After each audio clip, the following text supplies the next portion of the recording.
கடந்த வாரத்திலே நாம் உயிர்த்தெழுதலை குறித்து நாம் சிந்தித்தோம். உயிர்த்தெழுதல் என்றால் என்ன? அது மட்டுமல்லாமல் திருச்சபை உயிர்த்தெழுதலின் அடையாளமாய் இருக்கிறது என்ற காரியங்களை குறித்து நாம் சிந்தித்தோம். குறிப்பாக 1 கொரிந்தியர் 15ஆம் அதிகாரம் நாம் தொடர்ந்து இன்றைக்கும் அதை குறித்து சிந்திப்போம். இன்றைக்கு 2 வசனங்களை குறித்து நாம் சிந்திக்க போகிறோம். வசனங்களை நான் படிக்கிறேன். 1 கொரிந்தியர் 15ஆம் அதிகாரம் 3 மற்றும் 4ஆம் வசனம். நான் அடைந்ததும் உங்களுக்கு பிரதானமாக ஒப்புவித்ததும் என்னவென்றால், கிறிஸ்துவானவர் தேவ வாக்கியங்களின்படியே நமது பாவங்களுக்காக மரித்து அடக்கம் பண்ணப்பட்டு வேத வாக்கியங்கள்படி 3ஆம் நாள் உயிர்த்தெழுந்து என்ற காரியங்களை இந்த இடத்திலே அவர் சொல்கிறார். எங்கே இருந்து இதை பெற்றார் என்று நாம் பார்க்கும்போது, this is not something of human origin. இது ஏதோ மனிதர்களிடம் இருந்து வந்த காரியம் அல்ல. கலாத்தியர் 1:11ஆம் வசனத்திலே இந்த காரியத்தை நாம் பார்க்கிறோம். மேலும் சகோதரரே, என்னால் பிரசங்கிக்கப்பட்ட சுவிசேஷம் மனுஷருடைய யோசனை படியானது அல்ல வென்று உங்களுக்கு தெரிவிக்கிறேன் என்பதாக கலாத்தியருக்கு எழுதும்போது அப்போஸ்தலனாகிய பவுல் இதை குறித்து கூறுகிறதையும் நாம் பார்க்கிறோம். எதை குறித்து? உயிர்த்தெழுதல். விசுவாசிகளாகிய நாம் உயிர்த்தெழுதலின் அந்த நிச்சயத்தோடு இருக்கிறோமா? திருச்சபையில் இருக்கிறதா என்ற காரியங்களை இந்த இடத்திலே அவர் சொல்கின்றதை நாம் பார்க்கிறோம்.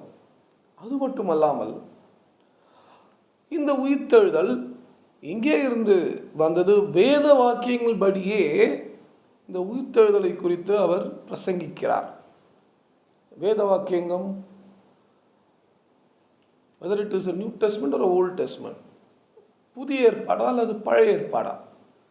கண்டிப்பாக புதிய ஏற்பாடு கிடையாது. பழைய ஏற்பாடு புஸ்தகத்திலே பல வசனங்கள் உண்டு. குறிப்பாக இன்ற 2 வசனங்கள் யோபுவின் புஸ்தகம் 19ஆம் அதிகாரம் 26ஆம் வசனத்தை பாருங்கள்.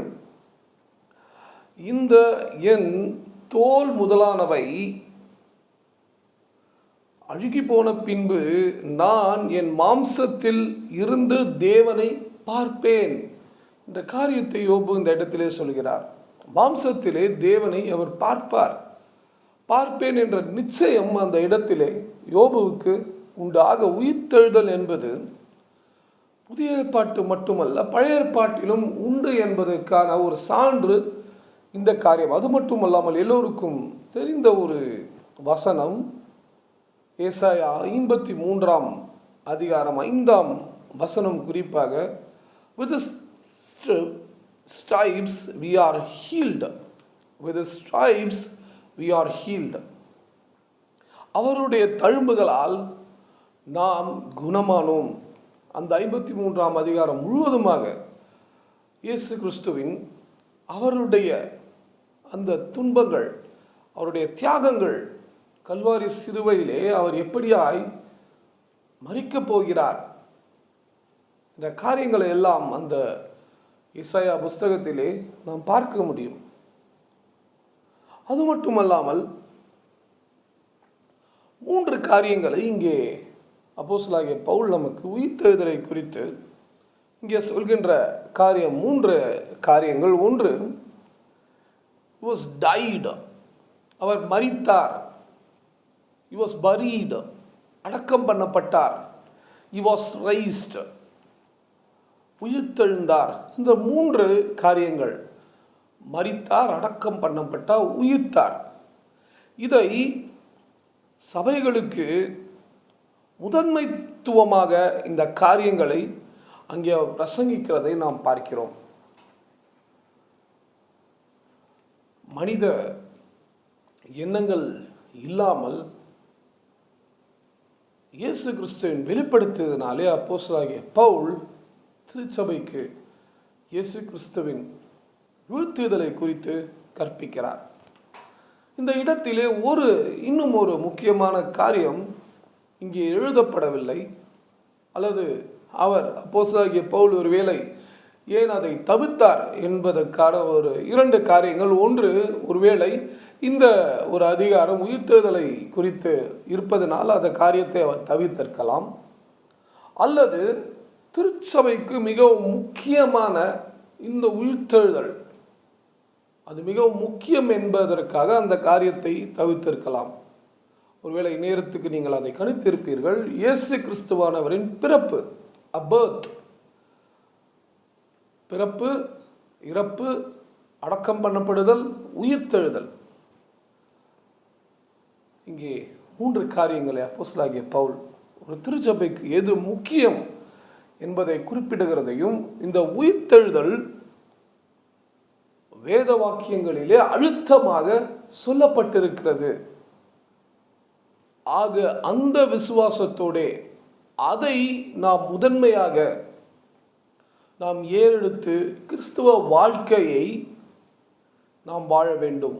அதே போல் திருச்சபை ஒவ்வொரு விசுவாசிகளுக்கும் அந்த உயிர்த்தெழுதலின் எண்ணங்களையும் அதை குறித்த காரியங்களையும் அதிகமாய் போதிக்க வேண்டும் என்று அப்போஸ்தலனாகிய பவுல் இந்த ஒரு அதிகாரத்தை அவர் நமக்கு கொடுத்திருக்கிறார்.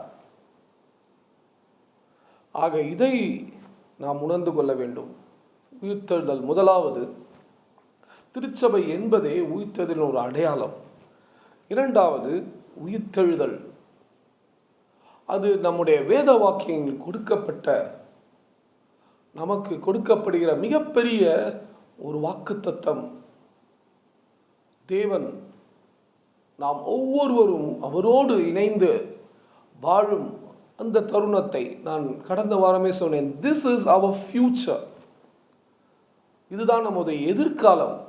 அந்த வாழ்வை தேவன் நமக்கு கொடுக்க விரும்புகிறார்.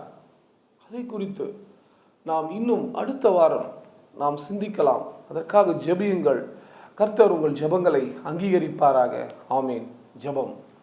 அன்பு மகா இரக்கம் நிறைந்த எங்கள் பரலோக பிதாவே, நல்ல வேலையை எங்களுக்கு கொடுத்தீர். அதுக்காக கொடாரக்கூடிய நன்றி தகப்பனே. இதோ சுவாமி, கர்த்தாவே, உயிர்த்தெழுதல் நிச்சயத்தை நாங்கள் உணர்ந்து கொள்ளும்படியாய் சுவாமி, நீர் எங்களுக்கு கொடுத்த இந்த ஸ்லாக்கியத்தை கர்த்தாவே மறுபடியுமாய் உம்மை நோக்கி கர்த்தாவே நாங்கள் நன்றி செலுத்துகிறோம். இதோ சுவாமி, இன்றைக்கு நாங்கள் வேத வாக்கியங்களை அதிகமாக இன்னும் தியானிக்கவும், அதிலிருந்து நாங்கள் இன்னும் காரியங்களை கற்றுக்கொள்ளவும், உயிர்த்தெழுதலின் நிச்சயத்தை கர்த்தாவே நாங்கள் நிச்சயமாக பெற்றுக்கொள்ளவும் சுவாமி நீ எங்கள் கிருபை செய்ய வேண்டுமாய் தகப்பனே ஜெபிக்கிறோம். நம் கர்த்தாவே, நாங்கள் உயிர்த்தெழுதலை குறித்து அதிகமாய் சிந்திக்கும் போது உங்களுடைய ஞானத்தை கர்த்தாவே எங்களுக்கு கொடுக்க வேண்டுமாய் தகப்பனே ஜெபிக்கிறோம். உங்களுடைய வெளிப்படுத்தலை கர்த்தாவே எங்களுக்கு கொடுக்க வேண்டுமாய் தகப்பனே ஜெபிக்கிறோம். சுவாமி நீ சுவாமி எங்களோடு கூட கர்த்தாவே இருக்க வேண்டுமாய் தகப்பனே ஜெபிக்கிறோம். கேட்ட ஒவ்வொரு இருதயத்தையும் சுவாமி அந்த உயிர்த்தெழுதலின் சிந்தைகளையும் உயிர்த்தெழுதலின் நிச்சயத்தையும் சுவாமி அதை இன்னும் அதிகமாய் நேசித்து வாழ நீ கிருபை செய்ய வேண்டுமாய் தகப்பனே ஜெபிக்கிறோம். சித்தமே ஜெபமாக மாறட்டும். துதிகான மகிமையான தூக்கே செலுத்துகிறோம். இயேசு கிறிஸ்துவின் மூலம் ஜெபிக்கிறோம் நல்ல பிதாவே.